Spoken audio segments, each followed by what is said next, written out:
Hey, good morning, everybody. It is a beautiful, beautiful Wednesday morning slash afternoon in Seattle. And I do want to say that the last 3 days now, so basically the day after Christmas, we had a white Christmas, technically a white Christmas because it snowed the day after Christmas, unfortunately. But the last 2 or 3 days now have just been basically accumulating a lot of snow here. And as a result, I have to take advantage of it. I really, really do. Technically, it's a Wednesday. I should be working, but I said, you know what? I'm going to go ahead and move my patients to tomorrow instead because today, Wednesday, is going to be only sunny day. At least that's what the weather report forecast says. It's going to be the only sunny day during the week, and I have to go hiking. It's very, very... First, you might be asking, well, Brian, doesn't it always just rain in Seattle? Doesn't it always just rain? Sorry to say, it doesn't always just rain, but it also snows too, and quite frankly, it's beautiful.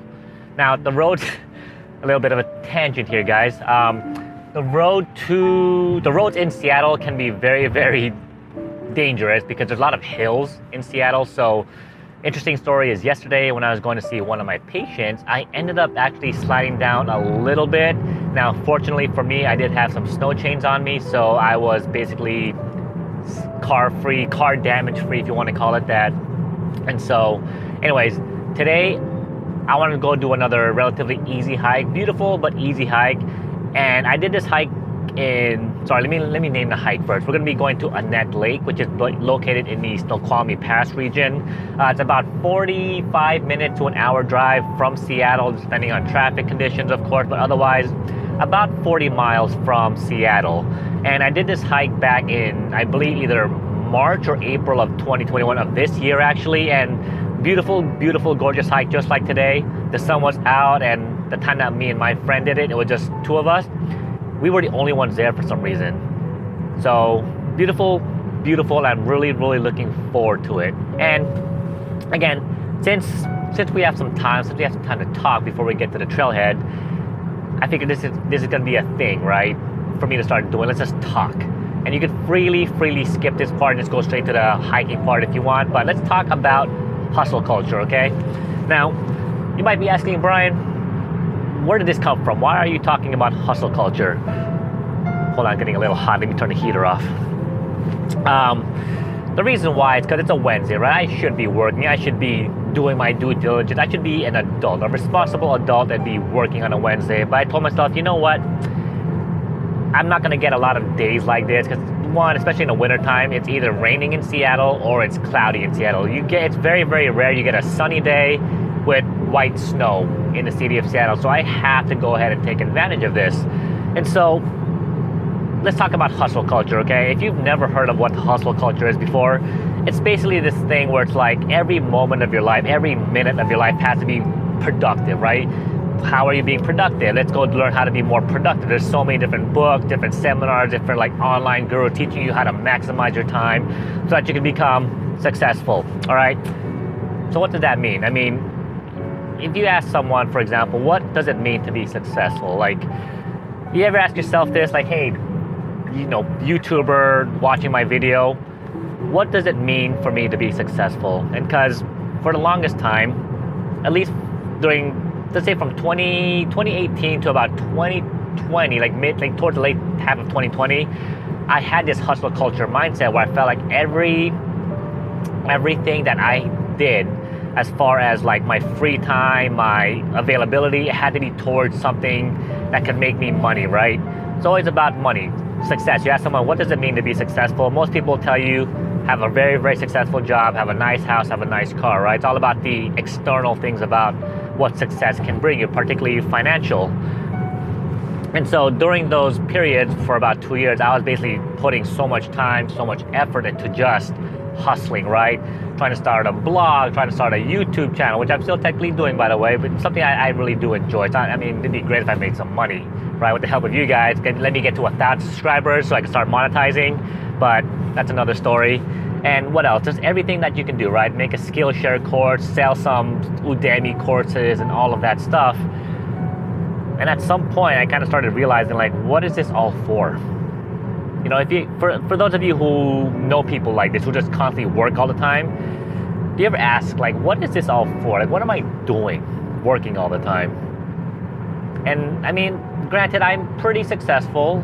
I mean, for the most part, I count myself as a pretty relatively successful person. I'm pretty well off. You know, I'm not living in no fancy 4-bedroom house, but I drive a Tesla Model 3. I have a good paying job. I have investments in my accounts and all that and so forth. For the most part, I have a good life. And yet, for some reason, I still feel like that's not really enough. You know, it's always trying to compare. Like, I want to buy a bigger house. I want to buy a nicer car.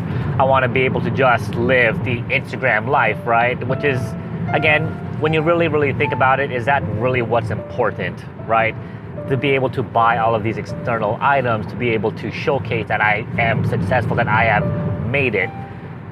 But then you ask yourself, like, are those what my values are? Are those my values, my good sir, my good madam? And then once you start to realize, like, you know what? Life is more than just about trying to make it big, trying to be successful. Life is about really asking yourself deep down, what is it that I value? And what is it that is important to me? So again, if money is important to you, if success is important to you, then by all means, don't let me take that away from you. But if you are one of those people who feel like, you know what, why am I putting myself through this grind, through this hustle to always work all the time? Really, really ask yourself, like, is this what's important to me? And you might even have to take a sabbatical and be like, hey, let's go on a little bit of a pilgrimage and just find out what's important to me, right? What's important to Brian is spending quality time with the people I love, enjoying the great outdoors, and just living life, right? Whatever that may mean to me, may mean to you. But it's about just living life and living it the best that you can without feeling like there's external pressure to try and be something that you're not, you know? And so, yeah, that's why I'm going on a hike today, because, you know, we're not here to work, you know, we're here to enjoy this one awesome life that we have to live before we shove off this mortal coil and get buried into the ground. So anyways, all right, that was a little fun rant, a little fun talk. So again, if you listened to this so far, thanks for listening. That's just kind of what goes on in my little Brian noggin here. And so, all right, I'm excited, and let's go for a hike at Annette Lake. Oh, how am I gonna exit? Can I exit? All right. I can't exit my road. Okay. All right, that was my exit. So let's see if we could go ahead and take the next exit, make a U-turn, and get out the other way. Otherwise, we're doing another hike. Wow, look at how cold it is today. Woo. All right, moment of truth. My dear Denny Creek, exit 47, are you open? Aha! It is open. Let's go, fellas. Nothing is gonna stop us from hiking Annette Lake today. All right, so that hill I have to go on, and I most likely am gonna have to put some snow chains on. So if you guys have a 4-wheel drive or whatever, let's see if I can make it up here first. Oh my God, please don't get stuck. Oh, I need a low high clearance vehicle. I am already spinning out, sort of. Okay, yeah, highly recommend, guys, high clearance vehicle to make this up, otherwise you are gonna get stuck. I'm gonna make it. I'm gonna make it. I'm gonna make it. All right, so initially I tried to park in that particular area for the Annette Lake. Now, unfortunately, because of just how deep the snow is, there's not a lot of basically road space. I decided to go ahead and make a U-turn, cross the bridge and park on the other side where there's a little bit more room. Now, unfortunately, I'm not sure if my Discover Pass or my Northwest Forest Pass is gonna work at that area, because there is a sign that says like the snow parking pass is needed. And so I'm hoping, really am hoping, that the parking gods are merciful today and don't get me a ticket. But either way, you know what am I gonna do, right? I'm not gonna like, oh, sorry, I'm not gonna pay this parking pass and just turn around and go back home. No, I am here to enjoy a beautiful, beautiful snowy day that is Seattle. So let's go ahead and get ready to make our way towards Annette Lake. A couple things I do want to mention again. If you are planning on making that trek to the parking lot for Annette Lake, you need a parking permit. Sorry, not a parking permit. You definitely need a high clearance vehicle, because some parts, like especially in the middle of the road, is really high. So this happened last year, or last time I did this hike, is where Subaru, you know, STI like model WRX, tried to make it and he ended up getting stuck, okay? Driving forward, he's obviously all-wheel drive, Subaru all-wheel drive, but his middle compartment of the body vehicle got stuck and he couldn't move, all right? So I'm like, it's not worth it to get stuck. Just be safe, be smart, and yeah. So I think from where I'm gonna be walking now to the actual trailhead is about half a mile, so let me get there first and then we'll talk about Annette Lake. Pretty crazy actually. So if you saw, it was basically a Honda, I think it was a Honda Pilot, all-wheel drive vehicle, and it got stuck, right? So apparently, again, it was just too deep for her to basically make it forward or backwards, one or the other. Anyways, we were able to help her out. So just make sure if you guys are doing any type of snow hiking and you guys are trying to park somewhere, make sure you understand, like really, really understand road conditions, one. Two, it's understand your vehicle. It's really, really important that if you've never driven in the snow before, you have to understand how like the acceleration works, how friction works, and all of that stuff. I've been trying to be all technical here, but it's really, really good to understand and just know what you, as well as your vehicle, is capable of. So luckily for her, there was a couple of us that was able to basically help push her out, and she made it out safely, and she's just gonna park somewhere else. So, all right. So if you go and just take a quick look, this is basically the tire track road, and look at how high the middle clearance is already. So you have to keep in mind that unless you have like a F-150 or something, like a really, really Jeep, like high clearance, like really high clearance, you might end up getting stuck. So not worth it, guys. Be safe and just park somewhere where you can park safely and get out safely. So yeah, this is pretty much the road to get to the parking lot for Annette Lake. And you can clearly see that there is just no way like to U-turn, right? I mean, you're either going forward, and then you're backing up. So basically, if you get to the very, very end, that's where you're gonna be able to U-turn. But otherwise, if you decide to get cold feet and chicken out, you are basically backing up in this condition. So not worth it, guys, not worth it. Oh, look at this, another car casualty down the road. This one looks like a Ford Bronco or something like that. But all right, let's go ahead and help them out of this position. We finally made it after helping all these people out. Let's go look at the sign and see what we're dealing with, yeah? There's actually two trail changes that you can do. The first one is called the Asahel Curtis Nature Trail, which is a pretty easy loop that you go basically in a circle. That's what it looks like when you do the nature trail. Goes in a big circle. I think it's like a 2 mile round trip hike. But ladies and gentlemen, we are doing that one right there, where it says Annette Lake. So Annette Lake looks like it's about 4 miles one way.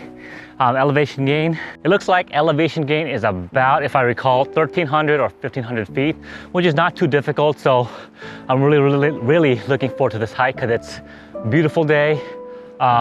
Look at the condition. The snow is so packed. It's deep, so I have to go ahead and put my snowshoes on, guys, because I am sinking every time I take a step. So let's put the snowshoes on. It's nice that I actually kind of use snowshoes because the path is pretty wide enough that I'm not really crisscrossing my feet. But you will definitely need some snowshoes, because although you can do this with regular micro spikes as well as hiking boots, if you have a good pair of hiking boots, the snow gets pretty deep. And as a result, it's just kind of a pain to constantly trying to lift your foot off of the snow pack and all that. So definitely highly recommend getting some snowshoes, guys. So a couple things I do need to warn you guys about is that there are, I believe, there's gonna be at least 2 avalanche chutes, like minor ones if anything, that you might come across. So definitely be careful when crossing an avalanche chute and know what to do in the event of an avalanche occurring. But I'm hoping that it should be fine today. Should be fine.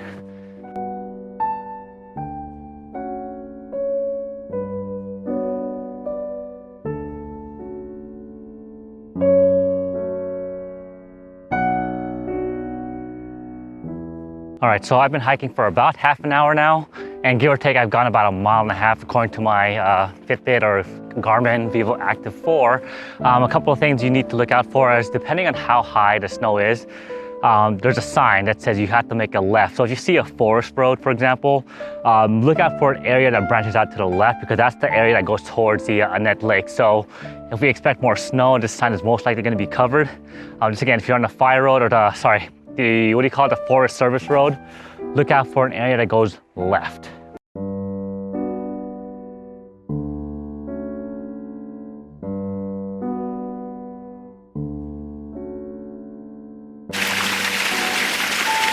Oh, that's so good. That is so good, wow. Oh, that is so refreshing, guys.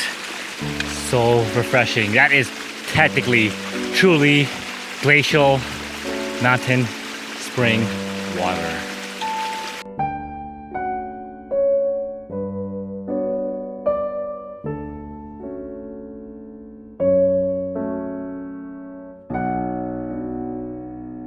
All right, everybody, so I'm gonna take my first real break, and I'm pretty tired actually. So again, when you're hiking in the snow, just the amount of exertional forces that's required to like basically take a step, and plus you're sinking in, it's a lot more fatiguing. So I'm gonna take my first, I guess technically second water break. The first water break was that little like nice little stream there, which is really cool, but I do believe that we're almost there. So according to my watch, it's about 1:45. I've been going for about 4 miles now, four miles and a third.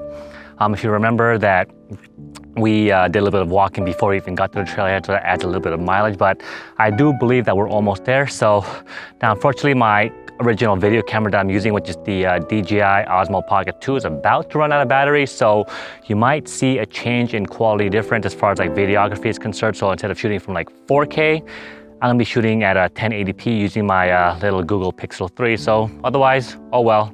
I mean, basically because the temperatures are so cold, and if you saw, it was like 15, 16 degrees outside. With cold temperatures, batteries tend to dry up or run out a little bit faster. So keep that in mind. If you guys have a cell phone, for example, make sure you keep it on airplane mode. That way you don't really run out of battery and all that. So yeah, all right, let's keep going. Or let's take a break first and then let's keep going. All right, so guys, as far as snacks are concerned, oranges, tangerine, whatever, protein bar, but unfortunately this thing is like a freaking rock right now. It's so solid, I can't even bend it. Dates are always good, or figs rather. Nice thing, it's still kind of soft. And of course, me being Asian, gotta have my nice green tea for later, or for now actually. Nice and warm to warm up. All right guys, so I'm actually using my cell phone now, and actually my cell phone actually did die too, so I had to basically jumpstart my cell phone battery using my DJI Mavic battery, or whatever you call it, the controller, whatever, sorry. But anyways guys, I want to go ahead and showcase some of the avalanche chutes that you guys should definitely be aware of. So take a look at this. So whenever you come across something like this, just definitely be careful. Obviously avalanches are no joke, so just take a look and make sure you know what you're looking for. So especially this one right here, take a look at how steep that is. Very smooth granular snow, and it's just, yeah, it's very soft packed. So when we were trudging through this, really soft. So be careful, like really be careful going down, because if you fall, good luck getting back up, guys. Don't fall. But look at that view. Beautiful view. So here's another one, guys. I've already passed like 3 or 4 already, but yeah, there's quite a couple of them right when you start getting towards the end of the hike. I know we're almost there because it's like the 4th avalanche chute that we've passed now. So definitely just go and be careful. But God, I mean, again, look at that view. Oh, it's so beautiful. Look at that, huh? Look at that view. Wow. Pretty. Very pretty. It's almost 3 o'clock actually, so I feel like I'm never really good at estimating the amount of time that it takes me to get here. But I do know that we're almost there, because once you pass all of the avalanche chutes, you're gonna go through an area with just a lot of different like trees. Like it's kind of flat, but you're just gonna go through a lot of trees. And I can actually see behind the tree line the actual mountain itself. So we're pretty much almost there. My face is very numb, and I'm kind of talking like this because one, I feel like my face is sunburned. Forgot to put sunscreen on. There it is, guys, the lake. So look at that flat area. That is basically a lake right behind this tree coverage right here. Word of caution, obviously, is never go past the lake. Even though it looks like it's frozen, completely solid, you never ever want to risk being stupid and falling into the snow, okay? All right, everybody, so here we are, finally made it to Annette Lake.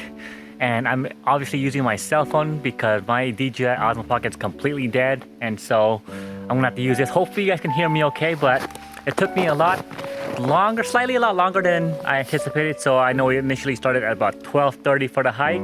I got here at about 2:45, so plenty of time. But isn't it beautiful? I mean, if you take a look at it, I'm not sure exactly where, the lake is obviously here, okay, the lake is there, but I don't know how much further I want to step in, because if you look at just the ground clearance, there's absolutely no footprints at all, like no footprints. It's just smooth like butter. Sounds like BTC or BTS, right? Heard that song like last week for the first time ever, and holy crap, I have to say, that song is really, really catchy, right? I don't know the song, but smooth like butter, right? Anyways, I don't really plan on staying here too long. As you can see, the sun, where's the sun? It's kind of behind a mountain already, so it's getting a little dark already, and I'm getting a little bit cold. My face is completely chapped. It does feel a little bit numb on it, obviously, honestly, when I'm talking. And oh my God, look, it's my friend, that bird again, who tried to steal my food. Where is it? Somewhere there. See that bird? Little fatty. Anyways, what else to say? What else to say, guys? We have the New Year's coming up in about 3 days, 2 days, 3 days, because today's the 29th of December. And I'm excited today. Today's a really, really good day. One, we went on this awesome, beautiful Annette Lake snow day hike. Two, my girlfriend is coming back from San Francisco, and so she's coming back a little bit early, primarily because of me. She didn't want me to be alone for New Year's Eve, and as a result, she flew back a couple of days earlier.